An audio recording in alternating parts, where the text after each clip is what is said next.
Alright guys, Dominic here for Kit Guru, and today we are checking out Days Gone on PC with another big GPU benchmark video. Developed by Sony's Bend Studio, Days Gone is the latest formerly PlayStation exclusive to come to PC, following on from the likes of Horizon Zero Dawn and Death Stranding. It's also an interesting game to look at from a technical perspective, as it's built on Unreal Engine 4 but using DirectX 11, so there's no ray tracing or DLSS features in game, which is definitely becoming more uncommon as we head into the middle of 2021. Diving into it though with a look at the in-game graphic settings, there is a healthy set of options here. So you get all the usual things like texture quality, lighting, shadows and so on, and I also really like to see a field of view slider, while there is also a resolution scale setting as well. At the very top though, if you want some quick and easy changes, we do find 4 presets: low, medium, high and very high, and of course for all of our testing today we did use the very high preset. For this testing we used a benchmark run which takes place early on in the game as Deacon is riding back on Boozer's motorbike to Crazy Willie's. This proved to be a fairly demanding section of the game based on the first hour that I played through, and it is also highly repeatable, which makes it great for benchmarking. So in terms of our testing, we of course used our regular GPU test system provided to us by PC Specialist. This is built around the Intel i9 10900K overclocked to 5.1 GHz on all cores, and that is paired with the ASUS ROG Maximus 12 Hero motherboard, and we also have 32GB of Corsair Vengeance DDR4 memory clocked at 3600 MHz. Of course, we also used the latest drivers from both Nvidia and AMD, both of which promise game support for Days Gone. So for AMD we used the 21.5.2 driver, and for Nvidia we used the 466.47 driver. Kicking off with the 1080p results then, as I ended up testing 30 GPUs in the end, we've split the chart in two and we'll start off with the bottom half. Right away we can see that the lowest performing GPU we tested, the 4GB GTX 1650, was able to hold above 30 FPS and it actually averaged 40 FPS. So if you're happy with that kind of experience, you can get away with the 1650 or AMD's RX 570 for 1080p gameplay at max settings. The GTX 1060 and RX 580 both give a bit more performance though, averaging 47 FPS each, and the next step up is to the RX 5500 XT. This is interesting to me as both the 4GB and 8GB 5500 XT models are basically performing the same, so VRAM doesn't really seem to be a problem if you've only got 4GB when using the very high preset. Moving up the chart though, we come to the GTX 1070, Nvidia's 1660 Super, and then the Vega 56, all of which are occupying similar territory, with 1% lows between 50 to 55 FPS, while all three of those GPUs are averaging in the mid-60s. So you really don't need an overly powerful GPU for a 1080p 60 FPS experience in Days Gone, and that is definitely good news. Vega 64 is the first GPU on our chart though to keep the 1% lows at 60 FPS, and both the RX 5600 XT and RTX 2060 are neck and neck, averaging about 80 FPS. The fastest GPU in this bottom half of the 30 cards we tested turns out to be the RTX 2060 Super, averaging 88 FPS. Moving up to the top half of our cards though, at the bottom of this new chart we can see the Radeon 7, the RX 5700 XT and the RTX 3060 all delivering pretty much the same experience, with frame rates averaging around the 90 FPS mark, which is great to see. One thing to note though is that the 2070 Super is well ahead of the RX 5700 XT, delivering 16% more performance. That trend also continues with the RX 6700 XT, which we'd usually expect to be faster than Nvidia's RTX 3060 Ti, but here it is 6% slower. And then towards the top of the chart, we can clearly see Nvidia GPUs are taking the upper hand, with the RTX 3080 and RTX 3090 clearly faster than AMD's RX 6900 XT. That being said though, there is definitely something we need to mention about performance of AMD's RDNA 2 GPUs. For whatever reason, and I'm really not sure what it is right now, there is some noticeable stuttering going on with those cards, and that is especially noticeable when riding a motorbike in game. This is evidenced by the reduced 1% low performance of AMD's RX 6000 series, but let's take a closer look with a frame time graph. First of all then, we can see the RTX 3060 Ti, which is plotted in green. Now, it's not absolutely perfect, but it is generally a consistent experience with just a few fairly insignificant frame time spikes. The RX 5700 XT is next, which we've plotted in yellow, and this does show a few more spikes, including one larger one around the 9-second mark.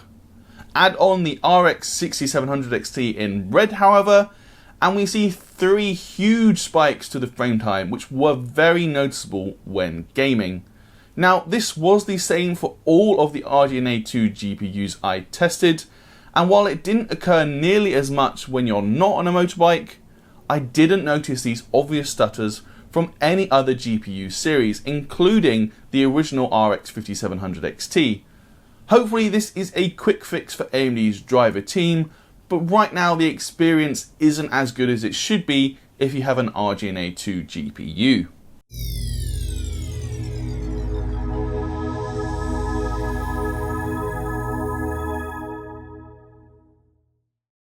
Moving on to the game's 1440p performance though, we're back with the lower performing half of the chart. Here we can rule out the likes of the GTX 1060 and the RX 580 for 1440p, at least when using the very high preset. In fact, just to maintain 30 FPS at all times, you're going to want at least an RX 5500 XT. Personally, for 1440p gaming, I'd be more inclined for something like the GTX 1660 Super or GTX 1070, which both kept the 1% lows at 40 FPS and averaged 47 FPS, which definitely felt smoother during my testing. Then there's a bit of a step up to Vega 64 and the RX 5600 XT, which both performed identically here, while Nvidia's RTX 2060 and GTX 1080 are also in very similar territory, with the 1% lows in the mid to high 40s, while average frame rates were close to 60 FPS, which for me, I found more than smooth enough. For the best 1440p gaming experience though, you will want something more high-end, and we actually need to step up to the RTX 2070 Super as the first GPU to keep the 1% lows at or above 60 FPS. Other cards like the RX 6700 XT and RTX 3060 can average over 60 FPS, but with the 1% lows down in the 50s. We can also note that Ampere has a clear advantage over RDNA 2 here, with the 3060 Ti delivering an extra 7 FPS over the RX 6700 XT, while the RTX 3070 is even faster than the RX 6800. Nvidia's former flagship, the RTX 2080 Ti, is also doing well here, basically matching the 3070 for performance. And then as for the GPUs right at the top, the RTX 3080 is still outperforming AMD's RX 6900 XT with noticeably better 1% low performance based on that slight stuttering issue that we mentioned previously. The RTX 3090 is the card leading the pack though, averaging 141 FPS at 1440p, while its 1% lows stayed above 100 FPS. And now it's time for the 4K benchmarks. Here it's not a surprise that hardly any of the cards in the lower half of our chart delivered a playable experience, with only AMD's RX 5700 XT able to keep its 1% lows from dipping down below 30 FPS. If you're going to be playing at 4K though, you will want something more powerful, ideally something around the 3060 Ti or 2080 Super level, as they actually proved to be the first two GPUs which kept their 1% lows above 40 FPS. I personally prefer a smoother experience than that though, so for me I'd be looking at least the RTX 3070 here, which averaged just shy of 60 FPS. I also noticed that the RDNA 2 GPUs didn't seem to suffer as much at this resolution in terms of their frame times. As we can see, the 1% low performance is much more in line with what we'd expect. So the RX 6800 XT and 6900 XT are delivering a decent experience here. They're still not doing that well, however, with the RTX 3080 and 3090 the clear winners here. In fact, the RTX 3090 was the only GPU able to keep the 1% lows above 60 FPS, while it averaged 86 FPS. So that is pretty much all of the benchmarks done and dusted, but I do want to touch on preset scaling as well. As we mentioned earlier, there are 4 presets in Days Gone, starting at low, medium, high, and very high. We tested the scaling of those presets using an RTX 2070 Super at 1440p and found there is a good amount of scope to improve frame rates. Just by using the high preset, for instance, instead of very high, gives us a tidy 35% boost, while the medium preset is also 13% more performant than the high preset. If you really want to drop down to low settings, that will almost double the frame rate compared to very high settings, so it is definitely worth having a play if you have an older GPU or if you just want to bump up that frame rate. So then, wrapping up this video, I have to say I am very impressed with the PC port of Days Gone. It may not be perfect, but it is definitely in a much better place than when Horizon Zero Dawn launched last year. The main issue I found right now is the stuttering that occurs with AMD's RDNA 2 GPUs, while the game does also have a slight animation hitching issue where it feels like the game is speeding up and slowing down. That was most noticeable for me though when frame rate was below 60 FPS, so if you can keep it at that figure or ideally above, it shouldn't be as much of an issue. Those 2 issues aside though, I did really enjoy testing Days Gone.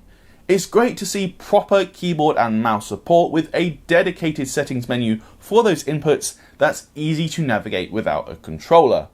The graphics settings option is also a classy touch from Ben's studio, as it actually shows you the real-time effect of all of the different settings, so you can see exactly what changes will make to the visuals, while there's even a FPS counter in the top right hand corner to show you how much performance you'll get or lose when changing a different setting. I do really like to see that. As for general GPU performance, as we've shown, the game definitely plays well on a wide variety of hardware. The main trend that stood out to me though is that NVIDIA GPUs definitely have the upper hand over their AMD rivals, particularly when comparing Ampere to RDNA 2. Hopefully that stuttering issue for the RDNA 2 GPUs gets sorted quickly, but even if you've got an older GPU like the GTX 1060 or the RX 580, hitting 60 FPS at 1080p is easily done with just a few minor tweaks to your image quality settings. That is going to do it for this video though guys, so if you liked it, toss me a thumbs up. If you've already picked up Days Gone on PC, do let me know how you're finding it down in the comments, and why not subscribe if you haven't already. While you're there, you can check out a link to our Discord server in the description, where you can also find a link to our merch store where you can find a cool t-shirt like this one, and why not consider backing us on Patreon, where you can see some of our content early and get access to exclusive giveaways. Until then though guys, I've been Dominic for Kit Guru, and I'll see you in the next video.